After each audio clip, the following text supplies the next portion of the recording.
வணக்கம் நண்பர்களே, நான் அரசகா. நான் இன்னைக்கு சொல்ல போகிற இந்த சம்பவத்தை கேட்டதுக்கு அப்புறம் சினிமாவில் மட்டும்தானே இப்படிதான் நடக்கும், உண்மையில இப்படிதான் நடக்குமா அப்படின்னு நீங்க ஆச்சரியப்பட போறீங்க. அப்படி ஒரு சம்பவம் தான் இது. இது மும்பையில நடந்தது. சரி, மும்பையில பூனம் சந்தோஷ் அப்படின்னு ஒரு தம்பதி இருக்காங்க. இவங்களுக்கு 3 குழந்தைகள். இந்த 2 பேரும் ரொம்ப புவர் பீப்புள் அப்படிங்கிறதுனால இவங்களுக்கு என்ன தொழில் அப்படின்னா, ரயில்வே ஸ்டேஷன்ல போயிட்டு ஸ்நாக்ஸ் விற்கிறது, வெரைட்டி ரைஸ்லாம் ஒரு போய் விற்று குடும்பத்தை ஓட்டுறது இவங்களுக்கு அதான் தொழில். ரொம்ப கம்மியான வருமானம் இருந்தாலும் தனக்கு பிறந்த இந்த 3 குழந்தைகளையும் நல்லா படிக்க வைக்கணும் அப்படிங்கிறதுல அப்பா அம்மா 2 பேருக்குமே பயங்கரமான விருப்பம். அதனால இரவு பகல் பார்க்காம பயங்கரமான வேலைகள், கடுமையான வேலைகள்லாம் செஞ்சு இந்த குழந்தைகளை படிக்க வச்சுட்டு இருக்காங்க. இவங்களுக்கு 3 குழந்தைகள்னு சொன்னேன் இல்லையா, இவங்களுக்கு 2 ஆண் குழந்தையும் 1 பெண் குழந்தையும் இருக்காங்க.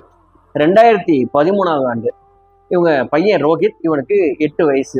ரோஹித்துக்கு அடுத்து பிறந்த பெண் குழந்தை, அவங்களுக்கு பேரு பூஜா, இவங்களுக்கு 7 வயசு. இவங்க வீட்டுல இருந்து பக்கத்துல இருக்கிற ஸ்கூல்ல படிச்சுட்டு இருக்காங்க. 2013 ஒரு நாள் இவங்க வழக்கம் போல ஸ்கூலுக்கு போயிட்டு இருக்கும்போது இவங்க தாத்தா என்ன பண்ணிருக்காங்கன்னா, ஒரு 50 ரூபாய் எடுத்து ரோஹித்திட்ட கொடுத்துட்டு இதை பேக்கெட் மணியா வச்சுக்கப்பான்னு சொல்லி கொடுத்துருக்காரு. இந்த 50 ரூபா தான் இந்த பூஜாவுடைய வாழ்க்கையில ஏறக்குறைய 9 வருஷத்தை சாப்பிட்டுருச்சு. சரி, இந்த சம்பவத்துக்குள்ள நம்ம போகலாம். அப்படி 50 ரூபா வாங்கிட்டு போன அந்த ரோஹித், பூஜா 2 பேரும் ஸ்கூல் முடிச்சுட்டு திரும்பி வர்றாங்க. இப்ப பூஜாவும் ஞாபகம் வந்துருச்சு. அண்ணன் கிட்ட கேக்குறான், தாத்தா 50 ரூபா கொடுத்தாங்கல்ல, அதனால நம்ம ஐஸ்கிரீம் சேர்ந்து சாப்பிடலாம் அப்படின்னு. ரோஹித்த சொல்றான், நம்ம இப்ப சாப்பிட வேணாம், வீட்டுக்கு போயிட்டு ஃப்ரெஷ் அப் ஆனதுக்கு அப்புறம் நம்ம 2 பேரும் சேர்ந்து வந்து ஐஸ்கிரீம் சாப்பிடலாம் அப்படின்னு.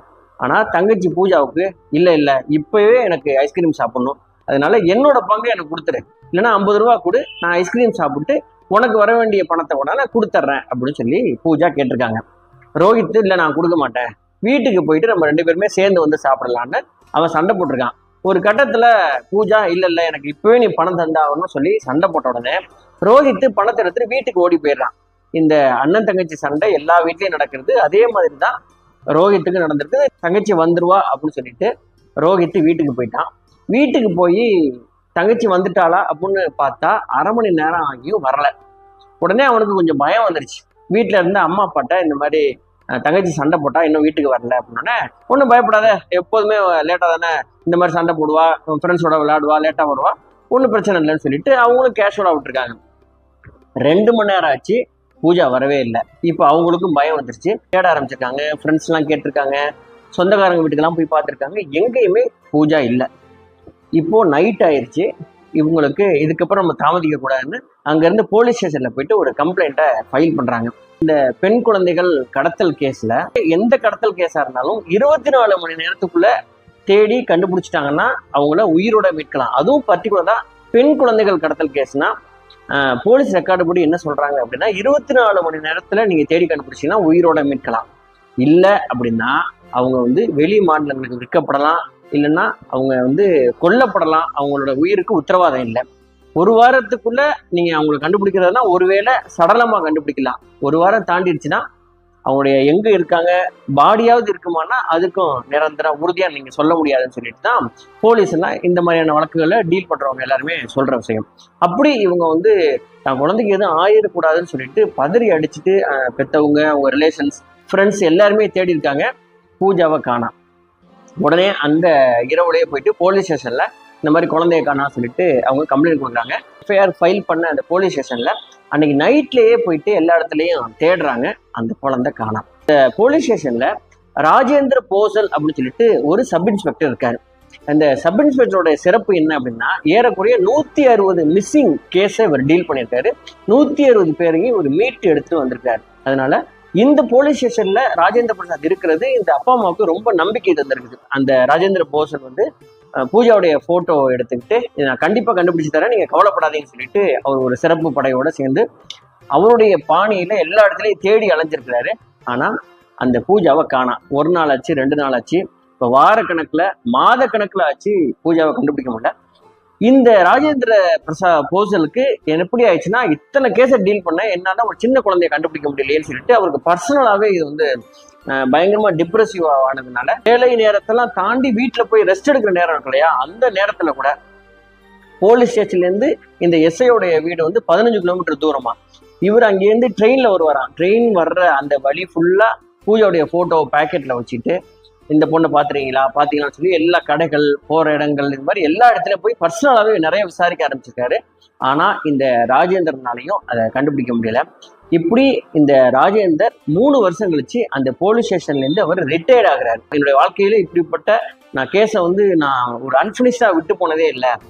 ரிட்டையர்ட் ஆனா கூட பரவாயில்ல, இந்த கேஸை நான் கண்டுபிடிச்சு உங்ககிட்ட அந்த குழந்தைய நான் ஒப்படைக்காம விடவே மாட்டேன்னு சொல்லிட்டு இந்த பேரண்ட்ஸ்ட சொல்லிட்டு அவர் செல்ஃபாவே நிறைய இடங்கள்ல போய் மறுபடியும் தேடி அவர் பார்க்க ஆரம்பிக்கிறார். ஆனா பூஜாவை பத்தி ஒரு தகவலுமே இல்லை. இப்படி 1 வருஷம் இல்ல 2 வருஷம் இல்ல, ஏறக்குறைய 9 வருஷம் கடந்துருச்சு. 2022 வருடம் ஆகஸ்ட் 4ஆம் தேதி, இந்த தேதியை ஞாபகம் வச்சுங்க, முகமது ரஃபீக் அப்படிங்கிற ஒரு நபருக்கு சாயங்காலம் போல ஒரு கால் வருது. இந்த முகமது ரஃபீக் யாரு அப்படின்னா, இந்த பூஜா காணாம போனாங்க இல்லையா, காணாம போகும்பொழுது இந்த ராஜேந்திரன் என்ன பண்றாருன்னா, அங்க இருக்கிற சோசியல் ஒர்க்கர்ஸ் மீடியா எல்லாத்துலயும் இந்த பூஜாவுடைய போட்டோவை ஸ்ப்ரெட் பண்றாரு, அங்கங்க போஸ்டர் அடிச்சு ஓட்டுறாரு மிஸ்ஸிங் சொல்லிட்டு. இந்த மாதிரி அவர் பண்ண வேலைகள்ல நிறைய சோசியல் ஒர்க்கர்ஸையும் அவர் கனெக்ட் பண்ணிக்கிட்டாரு. அப்படி பூஜாவை தேடின ஒரு ஆர்கனைசேஷனை சேர்ந்தவர் தான் இந்த முகமது ரஃபீக். இந்த முகமது ரஃபீக்கு அன்னைக்கு சாயங்காலம் அவர் வேலை பார்த்துட்டு இருக்கும்போது ஒரு கால் வருது. கால் அட்டன் பண்ண இந்த முகமது ரஃபீக் பேசும்பொழுது ஆப்போசிட்ல இருந்து ஒரு பெண் பேசியிருக்காங்க. நீங்க முகமது ரஃபீக்கா, சொல்லுங்க அப்படின்னு சொல்லி அவங்க கேட்டிருக்காங்க. ஆமா, முகமது ரஃபீக் தான். நீங்க இந்த சோசியல் ஒர்க்கர் தானே, குழந்தைங்க எல்லாம் காணாம போயிட்டாங்கன்னா கண்டுபிடிச்சு தர ஆர்கனைசேஷன்ல நீங்க மெம்பரா? ஆமா சொல்லுங்க அப்படின்னு இவர் கேட்டிருக்காரு. நீங்க 9 வருஷத்துக்கு முன்னாடி பூஜான்னு ஒரு குழந்தை காணா போச்சு தேடினீங்கல்ல, உங்க ஞாபகம் இருக்கா அப்படின்னா இவருக்கு நல்ல ஞாபகம் இருக்கு. ஏன்னா ராஜேந்தர் ரொம்ப தனியா ஒரு கவனம் செலுத்தி இவங்க எல்லாத்தையுமே தேடுங்கன்னு சொல்லிட்டு ரொம்ப ப்ரெஷர் கொடுத்துட்டே இருந்தாலே, அதனால நல்ல ஞாபகம் இருக்கு, பூஜான்னு ஒருத்தவங்க காணா போயிட்டாங்க, அவங்க இன்னும் கிடைக்கல அப்படின்னு சொல்லி இவர் சொல்லியிருக்காரு. இப்போ அந்த பொண்ணு என்கிட்ட தான் இருக்கு அப்படின்னு அந்த பெண் சொல்ல இவருக்கு பயங்கர ஷாக்கிங். இல்ல நான் நம்ப மாட்டேன் அப்படின்னு அவங்க சொல்ல, அப்போ நீங்க வீடியோ கால் வாங்க அப்படின்னு சொல்லியிருக்காங்க அந்த பெண். உடனே அதே நம்பருக்கு ஒரு வீடியோ கால் பண்ணியிருக்காரு. வீடியோ கால் பண்ணா அந்த அம்மா வீட்டுக்குள்ள கொண்டு போயிட்டு அங்க ஒரு பெண், ஒரு டீனேஜ் பெண்ணை கொண்டு போய் வீடியோ கால்ல காட்டியிருக்காங்க. காட்டின உடனே இதுதான் நீங்க தேடுற பூஜா அப்படின்னு சொல்லியிருக்காங்க. இவருக்கு அடையாளம் தெரியல, இருந்தாலும் அந்த வீடியோ கால்ல ஒரு ஸ்கிரீன்ஷாட் எடுத்துக்கிட்டு சரி நீங்க எங்க இருக்கீங்கன்னு சொல்லி அட்ரஸ் எல்லாம் வாங்கிக்கிட்டு சரி நான் திருப்பி உங்களை தொடர்பு கொள்றேன் அப்படின்னு சொல்லிட்டு போனை கட் பண்ணிட்டு நேரா இப்ப பூஜாவுடைய அம்மா பூனம் இருக்காங்கல்ல, அந்த பூனத்தை பாக்குறதுக்காக வீட்டுக்கு போனாங்கன்னா அங்க என்ன ஆயிடுச்சுன்னா, இந்த பூஜா காணாம போய் 3 வருஷம் கழிச்சு அவங்க அப்பா சந்தோஷ் இறந்து போயிடுறாரு. இறந்து போனதுக்கு அப்புறமா மற்ற 2 குழந்தைகளை வளர்க்க வேண்டிய பொறுப்பு அவங்க அம்மா பூனத்துக்கு. ஹஸ்பண்ட் பண்ண அதே வேலை, சாப்பாடுலாம் செஞ்சுட்டு போயிட்டு ட்ரெயினா விற்கிறது தானே. அப்படி அந்த விற்கிறதுல இருந்து வர வருமானத்தை வச்சு 2 குழந்தைகள் வளர்த்துட்டு இருக்காங்க. இந்த பூஜாவை தேடி அவங்க ஒரு கட்டத்துல தன்னுடைய அந்த பெண் இறந்து போச்சுன்னே அவங்க முடிவே பண்ணிட்டாங்க.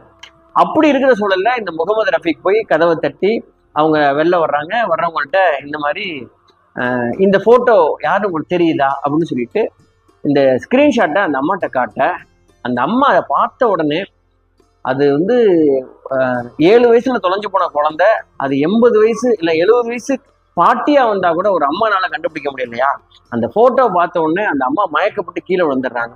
கீழே விழுந்து அவங்க கொஞ்சம் நிதானத்துக்கு எந்திரிச்சு பார்த்தா இது என்னோட பொண்ணுன்னு சொல்லிட்டு அவங்க கதறி அழுகுறாங்க. இப்பதான் முகமது ரஃபீக்கு ஓகே இது பூஜா தான் அப்படின்னு சொல்லி கன்ஃபார்ம் பண்ணிக்கிறாரு. அவங்கள தெளிய வச்சுட்டு இந்த மாதிரி ஒரு இடத்துல எனக்கு கால் வந்துச்சு, இந்த அட்ரஸ்ல இருக்காங்களா அப்படின்னு சொன்ன உடனே போகணும்னு சொல்லிட்டு அந்த அம்மா பரபரக்கிறாங்க. நம்ம போகக்கூடாது, போலீஸ் ஸ்டேஷன்ல போயிட்டு அங்கேருந்து நம்ம போகலாம்னு சொல்லிட்டு 2 பேரும் நேரா போலீஸ் ஸ்டேஷன் போறாங்க. போலீஸ் ஸ்டேஷன்ல போயிட்டு இந்த மாதிரி மிஸ்ஸிங் கேஸ்ல திரும்பி கிடைச்சிருக்காங்க சொல்றாங்கன்னா அங்க ஒரு டீம்ல அழைச்சிக்கிட்டு நேரா இவங்க அந்த சொன்ன அந்த அட்ரஸ்க்கு அங்க போறாங்க. அங்க போனா ஒரு பெண் இருக்கிறாங்க. அந்த பெண் பேரு பரிமளா. அந்த பரிமளா இவங்க போய் கதவை தட்டுறாங்க. பரிமளா கதவை திறக்கிறாங்க.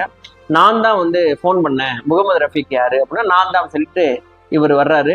எங்க பூஜா அப்படின்னா வீட்டுக்குள்ளதான் இருக்காங்க அப்படின்னு சொன்ன உடனே இந்த அம்மா அந்த வீட்டுக்குள்ள போறாங்க. வீட்டுக்குள்ள போனா ஒரு பெட்ல ஒரு பெண், டீனேஜ் பெண்ணு உட்கார்ந்துருக்குது. அந்த பெண்ணை பார்த்த உடனே அவங்க அம்மா கட்டி பிடிச்சி இதை சினிமாக்கள்ல நம்ம பார்த்துருப்போம் இல்லையா, இது சினிமா ஒரு கற்பனை, உண்மையிலே இந்த சம்பவம் நடந்தா எப்படி இருக்கும்? ஒரு 9 வருஷம் கழிச்சு ஒரு பொண்ணை, குழந்தையா தொலைச்ச ஒரு பொண்ணை டீனேஜா பாக்குற அம்மா எப்படி அந்த அன்பை வெளிப்படுத்திருப்பாங்கன்னு பாத்துங்களேன்.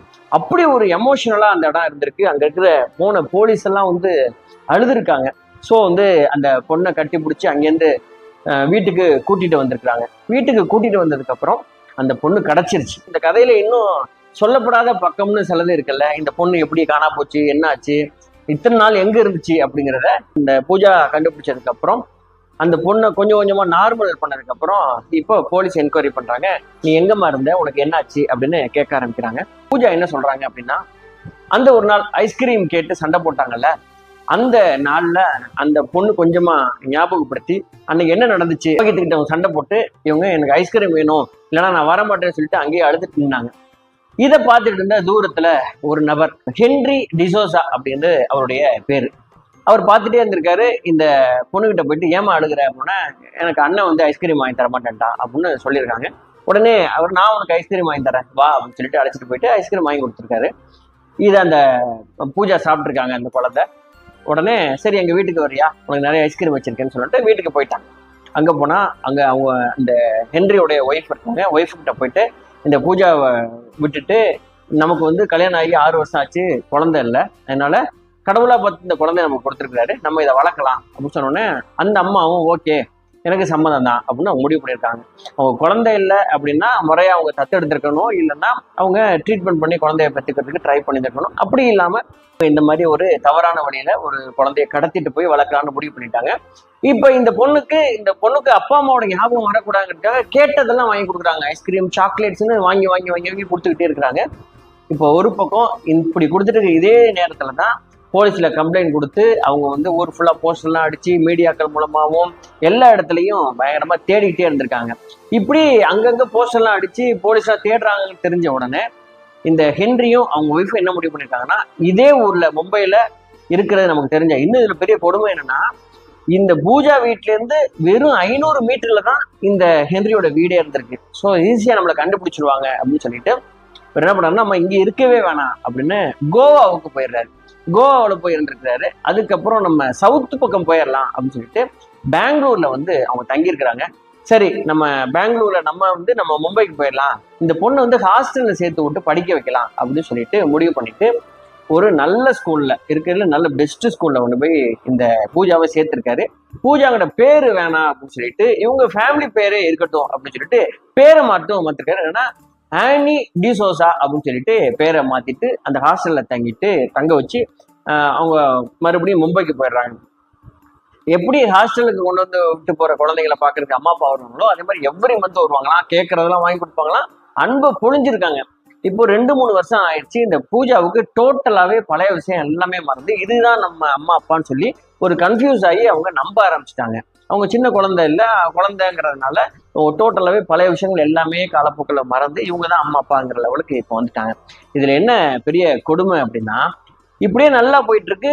அந்த பூஜாவுக்கு பயங்கரமான அன்பு செலுத்திட்டு இருந்த இந்த ஃபேமிலி இருக்காங்கல்ல, கடத்திட்டு வந்த ஃபேமிலி, 2016 அவங்களுக்கு இப்போ ஒரு குழந்தை பிறக்குது. இங்கதான் பிரச்சனை ஆரம்பிக்குது. குழந்தைய வந்து அவங்க வளர்க்க ஆரம்பிக்கிறாங்க. வளர்க்க ஆரம்பிக்கும் போதுதான் இப்போ சொந்த குழந்தைக்கும் கடத்திட்டு வந்த குழந்தைக்கும் வித்தியாசம் இருக்குல்ல.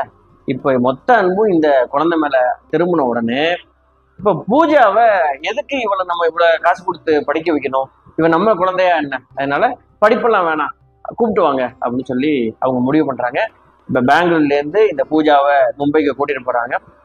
நீ படிச்சதெல்லாம் போதும், வீட்டு வேலை செய்ய, குட்டி பாப்பா இருக்கல அவளை வந்து பாத்துக்கன்னு சொல்லிட்டு ஒரு வீட்டு வேலைக்காரி மாதிரி நடத்த ஆரம்பிக்கிறாங்க.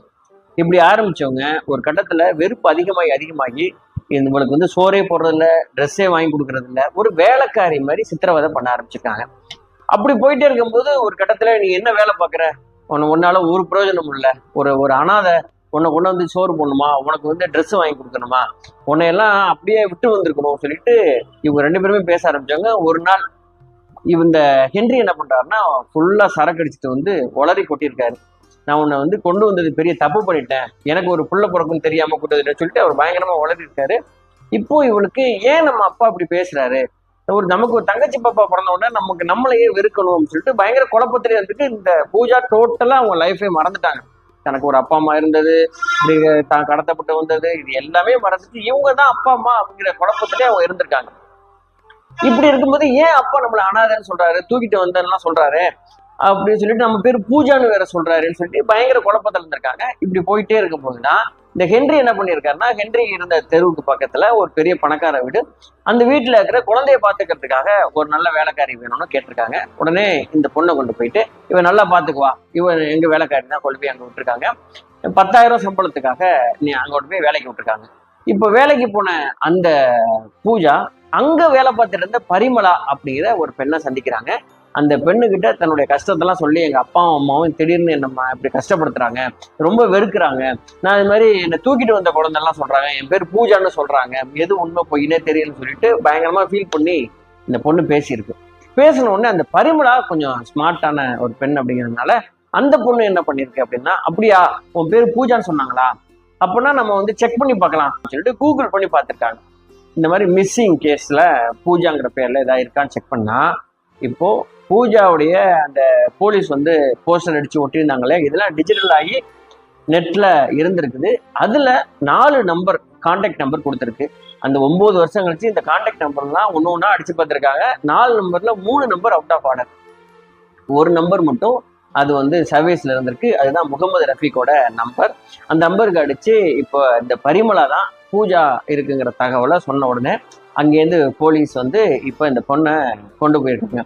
இந்த தகவல்லாம் போலீஸ் வந்து ரெக்கார்ட் பண்ணிக்கிறாங்க. ரெக்கார்ட் பண்ணிக்கிட்டு இப்போ இந்த கடத்திட்டு போனாங்க இல்லையா, ஹென்ரியும் அவங்க ஒய்ஃப், அவங்க 2 பேரையும் போயிட்டு அரெஸ்ட் பண்றாங்க. அரெஸ்ட் பண்ணும்போது இந்த அவங்களுக்கு ஒரு பெண் குழந்தை பிறந்துச்சுல, அவங்களுக்கு இப்ப 6 வயசு குழந்தை. அதனால போலீஸ் என்ன முடிவு பண்றாங்கன்னா, மனிதாபிமான அடிப்படையில அந்த பெண் குழந்தைய வளர்க்கறதுக்கு முடியாம போயிருமே அப்படின்னு சொல்லிட்டு ஹென்றி மேல மட்டும் கேஸை போட்டு அந்த அவங்க ஒய்ஃபை விட்டுறாங்க. கோர்ட்டுக்கு கொண்டு போனா கோர்ட்ல ஜட்ஜ் என்ன சொல்றாங்கன்னா, இல்ல இல்ல இந்த கேஸ்ல அந்த ஒய்ஃபும் வந்து இன்வால்வ் ஆயிருக்காங்க. ஏன்னா இவர் ஒரு பொண்ணை ஒரு குழந்தைய தூக்கிட்டு போயிருக்காருனாவே இது கடத்தப்பட்ட குழந்தைன்னு அவங்களுக்கு தெரிஞ்சிருக்கணும்ல. அவங்க வந்து போலீஸ்க்கோ இல்ல திருப்பி கொண்டு போய் விடல அப்படிங்கிற சொல்லல அப்படிங்கிறதுனால இவங்க மேலேயும் கேஸை ஃபைல் பண்ணுங்க அப்படின்னு சொல்லி முடிவு பண்றாங்க. கோர்ட் சின்ன விஷயம் என்ன சொல்லுதுன்னா, அந்த அவங்களுடைய குழந்தைய பாத்துக்கிறதுக்கு ஒரு ஆள் சரியான நபர் கிடைக்கிற வரைக்கும் அந்த அம்மா வந்து நீங்க வெளியில இருக்கலாம், மற்றபடி கேஸ் நீங்க நடத்துங்கன்னு சொல்றாங்க. இந்த ஹென்ரிய அவங்க கைது பண்ணிட்டாங்க. இப்போ இந்த கேஸ் வந்து போயிட்டு இருக்கு. 2022 இவங்களை வந்து இந்த சம்பவம் நடந்தது. இப்போ அந்த ஹென்றி வந்து ஜெயில தான் இருக்காரு. கேஸ் நடந்துட்டு இருக்குது. பூஜா வந்து வீட்டுக்கு வந்துட்டாங்கல்ல, வீட்டுக்கு வந்தவங்க தன்னுடைய அப்பா இறந்து போயிட்டாங்கிறது தகவல் வந்து பயங்கர ஷாக்கிங். தன்னுடைய குடும்பம் ரொம்ப பண கஷ்டத்துல இருக்கு. அந்த பொண்ணு என்ன சொல்லுதுன்னா, நான் நிறைய படிக்கணும்னு ஆசைப்பட்டேன், மறுபடியும் நான் படிக்க போகிறேன், படிச்சு என் குடும்பத்தை வந்து நான் காப்பாற்ற போறேன். இத்தனை வருஷம் இந்த சைல்டுஹுட்டெல்லாம் வந்து என்னுடைய அப்பா அம்மா கூட இல்லை, என் அண்ணன் கூட 2 அண்ணங்க கூட இல்லை அப்படிங்கிறது எனக்கு ரொம்ப வருத்தமா இருக்கு. என்னுடைய ஹோல் லைஃபையும் என் குடும்பத்தோட சந்தோஷமா இருக்க போறேன் அப்படின்னு சொல்லிட்டு அவங்க சொல்லியிருக்காங்க. இதுல இன்னொரு விஷயம் பெண்டிங்கா இருக்க ஒரு விஷயம் என்னன்னா, இந்த குழந்தைய நான் கண்டுபிடிக்காம நான் இருக்கிறது எனக்கு பெரிய மன வருத்தம்னு இருந்தா இல்லையா, அந்த ராஜேந்திர போசன், அவரை வீட்டை போய் பார்த்திருக்காங்க. அவர் என்ன பண்ணியிருக்காருன்னா, மனுஷன் இத்தனை வருஷம் ஆகியும் இந்த குழந்தைய கண்டுபிடிக்கிறதுக்காக இன்னமும் பூஜாவுடைய போட்டோவை பாக்கெட்ல வச்சுக்கிட்டு இன்னமும் நடந்து அங்கங்க போய் அவர் விசாரிச்சுட்டே இருந்திருக்காரு. இனிமே நீங்க வந்து தேட வேண்டியதில்லை, இந்த பொண்ணு தான் சொல்லி அந்த பொண்ணு அவர்கிட்ட கொண்டு போய் அறிமுகப்படுத்தியிருக்காங்க. அவருக்கு பயங்கர ஹாப்பி. இப்படி இந்த குடும்பத்தோட ஒன்னா சேர்ந்துட்டாங்க. 9 வருஷம் கழிச்சு இனிமே நம்ம பொண்ணு கிடைக்கவே மாட்டா அப்படின்னு நினைச்சிட்டு இருந்த அந்த குடும்பத்துக்கு மறுபடியும் பூஜா போய் சேர்ந்தது மிகப்பெரிய ஒரு ஆச்சரியமான ஒரு அதிசயமான ஒரு நிகழ்வா மும்பையில பேசப்பட்டது. இந்த கேஸை பத்தி நீங்க என்ன நினைக்கிறீங்க? இந்த மாதிரி உங்க வாழ்க்கையில ஏதாவது நடந்திருக்கா? உங்க ஊர்கள்ல ஏதாவது இந்த மாதிரி சம்பவம் நடந்திருக்குன்னா அதை பத்தியான தகவலை சொல்லுங்க, அதையும் நம்ம பதிவு பண்ணுவோம். ஒரு குழந்தைய வளர்க்கணும் அப்படின்னா நீங்க வந்து பயாலஜிக்கலா பெற்றுக்கிறதுக்கு முயற்சி பண்ணணும், இல்லைன்னா முறைப்படி தத்தெடுக்கணும். நீங்க சந்தோஷமா இருக்கணும் அப்படிங்கிறதுக்காக ஒரு குழந்தைய கடத்திட்டு வந்து பண்றதுலாம் என்ன மாதிரியான மனநிலைன்னு தெரியல. இந்த மாதிரியான மனநிலை இருக்கிறவங்க யாராவது இதை பார்த்தீங்கன்னா தயவு செஞ்சு அதெல்லாம் விட்டுருங்க. நல்ல வழியிலேயே உங்க அன்பை நீங்க செலுத்துங்க. நல்லா வாழ்வோம், எல்லாரையும் வாழ வைப்போம். வீடியோ உங்களுக்கு பிடித்திருக்கோம்னால் இந்த சேனலை நீங்க சப்ஸ்கிரைப் பண்ணீங்க. நானும் உங்கள் அரசஜா. நன்றி, வணக்கம்.